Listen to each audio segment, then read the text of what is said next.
Hello, everybody. My name is Connor Lynch with Westwood Media Center. Today, I am joined by Sheriff Jerry McDermott in order to talk a little bit about what has been going on with the Norfolk County Sheriff's Office during the COVID-19 crisis and how they have been adapting. Sheriff, thank you for coming on the show today. We really appreciate the time. Connor, thanks so much for having me. It's a pleasure to join you. Absolutely. Before we get into the questions, I just kind of wanted to ask how you're doing. It's kind of stressful times, and just want to make sure that everybody's doing well when they come onto the show and, kind of get a little bit of a laid back feel. So how's everything been so far? Oh, thanks for asking. So far, we're all good.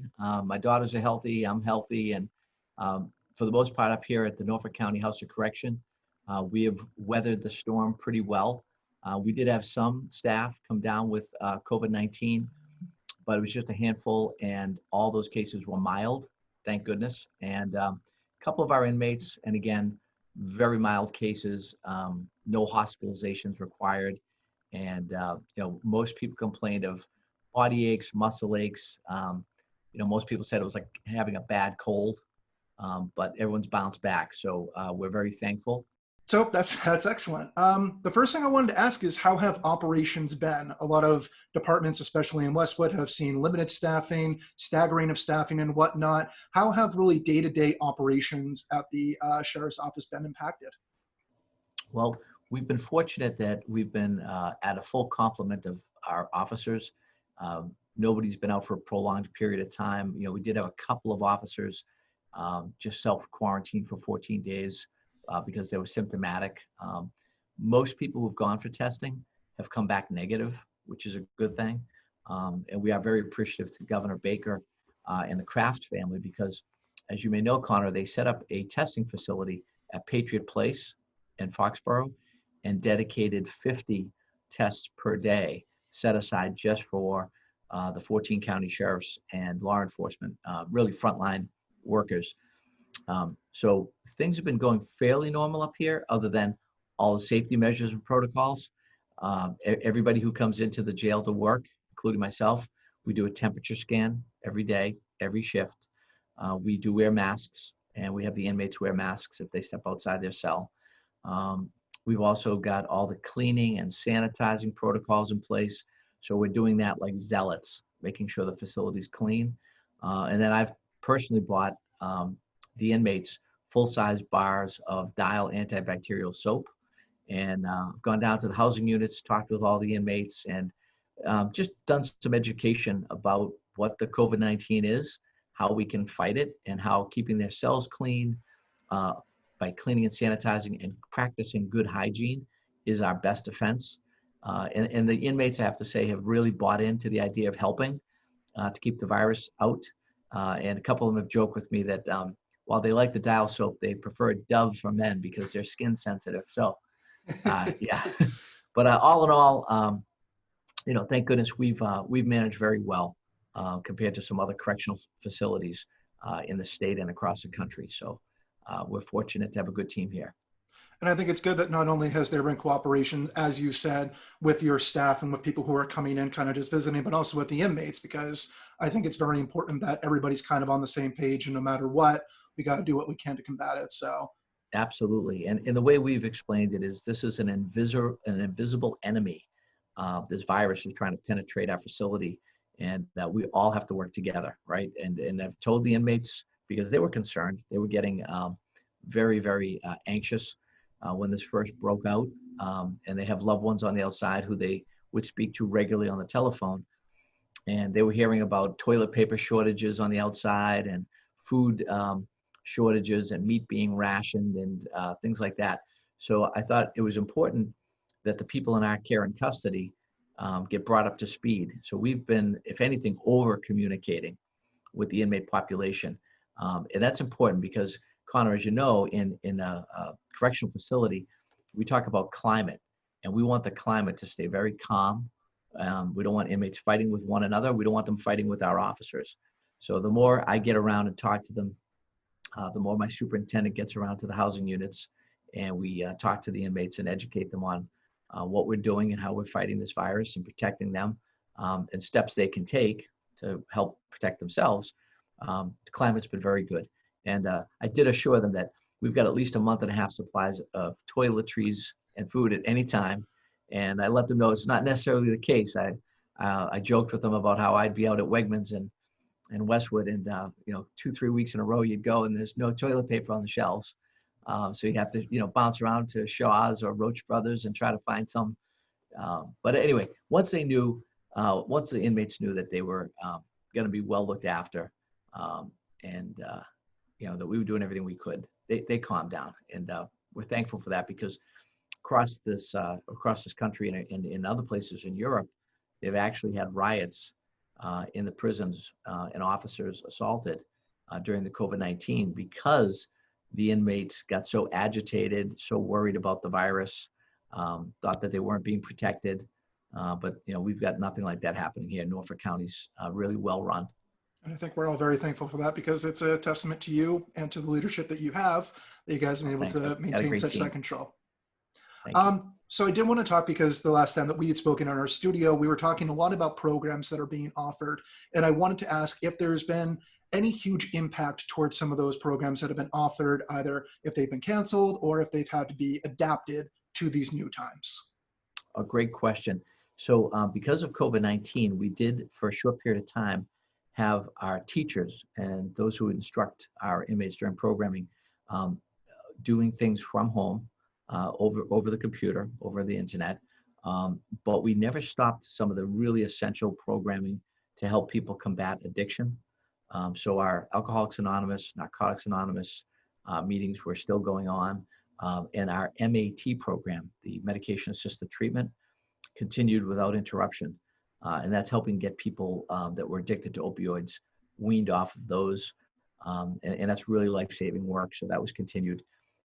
Now, here we are the first week of June, and we're actually bringing back some of our program instructors in person and some of our teachers in person rather than over the computer. We're doing smaller cohorts in the classroom and in the library, and folks have to wear masks and be socially distant. So eventually we'll get there where we're back up to completely normal operations. But right now we want to maintain as much social distancing as we possibly can. But yeah, some of the programming did come to a halt probably the first week until we got everything up and running with our IT folks. And one important piece of that, our IT team was essential for Norfolk County courts, so that people who are in our care and custody, if they had a court date, they were looking to get out. Maybe they only had a week or two and they were waiting on a hearing before a judge. We did some video conferencing with the district courts, and that's been very, very important, so that the wheels of justice don't come to a screeching halt either. Absolutely. And I think it's good that, again, those programs have adapted, and, as you said, there was very little lag time. You guys are able to get things up, and now you guys are kind of looking towards getting things back to a normal pace. I think that's incredibly important, because some people might assume those programs are being on hold or being, at least postponed. So to know that those things are still available, especially with the opioid crisis, I think is incredibly important for people to hear about. It's so important. And we don't foresee the district courts really getting back to their normal operations where, you're bringing in jury pools and the courts are bustling with people again, probably not until September. So it's going to be a good while that we're going to be relying on video arraignments and video conferencing with the courts. One thing, speaking of the courts, I think that's important, Connor, your viewers probably have heard that the Supreme Judicial Court sided with the ACLU, Prisoner Legal Services, and CPCS, which is the defense attorneys. And they said that any pre-trial detainees, inmates who haven't had their date in court, who met certain criteria, they were in for, not a serious crime, or they had asthma or some other underlying health conditions, they petitioned the court, and the court agreed that they should be released because of COVID-19. So just in Norfolk County, we were ordered by the courts to release 109 inmates back to the streets. Why that's important? A couple of reasons. One, we disagreed with it strongly. All 14 sheriffs and most of the district attorneys said this is a bad time. It's a bad idea from both a public health and public safety point of view, because you're putting an inmate, an at-risk population really, out on the streets. If there's no family reunification, they're homeless. The homeless shelters are already bustling. The emergency rooms were trying to be set aside just for COVID-19 patients. So now you have the majority of our men that are in here in our care and custody, those male inmates have addiction issues. So in here, they're getting their AA and their Narcotics Anonymous meetings, and we have medical help for them. We have the medication-assisted treatment plus behavioral health. Putting them out on the street with no support, no family to go to, you're really putting, if you truly care about their health, you're putting them at terrible risk. And you're also putting an undue burden on EMS, fire, police, who are now dealing with, population that's probably, going to have some overdoses. And sadly, in Essex County, they had a fatality. In Worcester County, they had somebody let out by the court who committed a bad assault and battery, and while out became COVID-19 positive, and then came back into the jail. So all around, it was just, I don't think it was well thought out from a public safety and public health point of view. So that's important for people in Norfolk County. That's important for people in Westwood to know that during this global pandemic, a lot of people that were arrested and they were pre-trial are back out in the streets. Now, when this is over, they are supposed to self-report and come back and go before the judge. Will they do that? I think a certain percentage will, but I also think a certain percentage will be out there in our communities, and if they surface, they'll be arrested again by local police. But it's been a very unusual period of time for law enforcement and corrections dealing with the COVID-19 on top of everything else.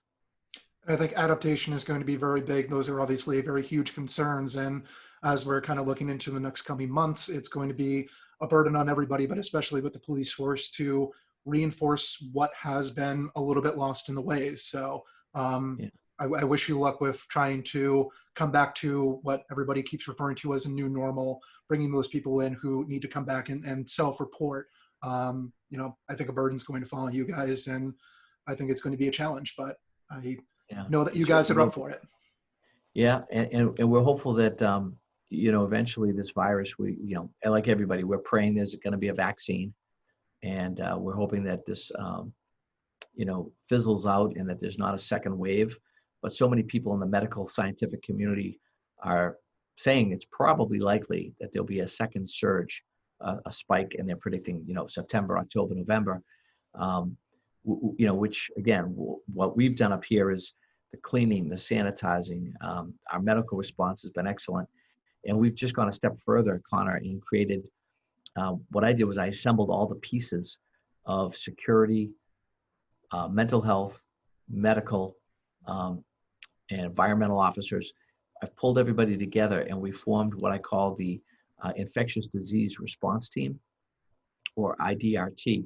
And what the Infectious Disease Response Team is going to do is work with a local doctor, Dr. Worcell, who's an epidemiologist, and we're going to look at this disease, this virus, and any other pathogens that may come at us in the future, whether it's a second wave of COVID-19 or some other virus. We really want to have best practices in place. And then I want to do outreach to the 28 communities in Norfolk County, including Westwood, and get their Board of Health involved. And then that way we could be a great resource to Norfolk County communities, so that we can do that much more than just offering to go out and clean and sanitize as we've done. So all 28 police chiefs, we've let the word go out, and most have taken us up on the offer, that we will sanitize your police stations, your holding cells, your fleet of vehicles. We did that up here for ourselves. We're constantly doing it. We also did the district courthouses and the district attorney's office. So, whatever we can do to be a good partner, we're all in this together. So we want to do our part to help. I think that's incredibly important. The next question I had, you kind of answered with the IDTR, if I got that acronym right, is a little bit about what you perceive as staying around. We're talking about people coming back to work. We're talking about, regardless of a second wave, kind of shifting into, as I said before, a new normal. And I'm wondering if, as we're talking about sanitation, we're talking about these new type of task force and whatnot. What do you see as something that you think is going to stick around because of this, something that we didn't realize we needed before this pandemic hit, that we're going to start seeing in, years to come that is still going to stick around? So great question again, Connor. I think a lot of the procedures we put in place for this COVID-19 virus will be sticking around. I think that you're going to see people just being more conscientious about hand washing, covering their face and mouth if they sneeze, regular cleaning schedules. So our cleaning, sanitizing, that goes on nonstop in a facility like this, but it's gonna have that much more meaning going forward. So I'll give you a good example. We go around and check all of our fire suppression apparatus in the jail, whether it be fire extinguishers, the hoses, you name it. And so what we do is we go around and put the date and our initials. We do the same thing on our cleaning, and that's going to stick with us. So it's going to be a regular schedule. When was the last time, say, staff dining, that somebody went in and cleaned off all the tables? We're going to have those type of charts. And in our health service unit, it's going to be mandatory. Gloves, masks. Not if you feel like wearing gloves and masks, you're going to have to wear them. And we're really going to have to enforce that to the point where, we're trying to protect all employees and the inmates in our care and custody. So we've let it be known that if you continually disregard the policies in place to protect everybody, and you don't want to wear your mask, you'll be sent home without pay. So it's that serious. And I think these kinds of policies will stick with us for some time as part of this new normal. But again, whether it's H1N1, swine flu, Ebola virus, now COVID-19, I think it's not a question of if we get hit with something else, it's a matter of when. And that's one of the big reasons I reached out to Dr. Worcel. We formed this infectious disease response team so that we can be ready. And I think that's something that, before COVID-19, most houses of correction were kind of lax on that. And it was kind of like, let's see if it's a bad flu season. If it is, so be it.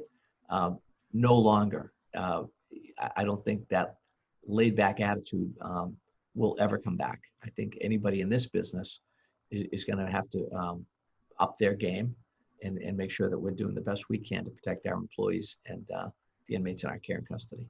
Yeah, I think that strictness is going to be very important, not just for, sheriff's office and county sheriffs and everything like that, but just all around. I think that this is going to have the biggest impact. And yeah, as schools and, even not just on a local level, but on a state level and on a federal level, they're talking about what that's going to look like, because when the doors open in September and kids go back, it's not going to be the same in any way, shape, or form. So I think everybody needs to be prepared. Yeah.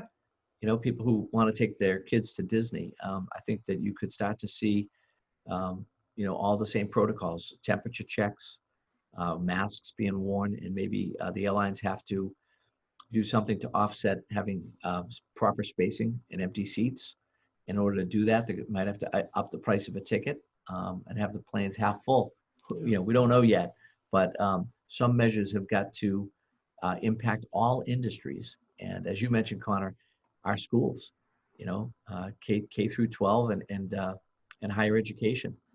I think a lot of online learning is going to continue, and schools are probably going to do something where, one week it's the freshmen and sophomores, and then they do a week of online while the juniors and seniors come to the classroom, and custodians will be cleaning every day after school and every weekend.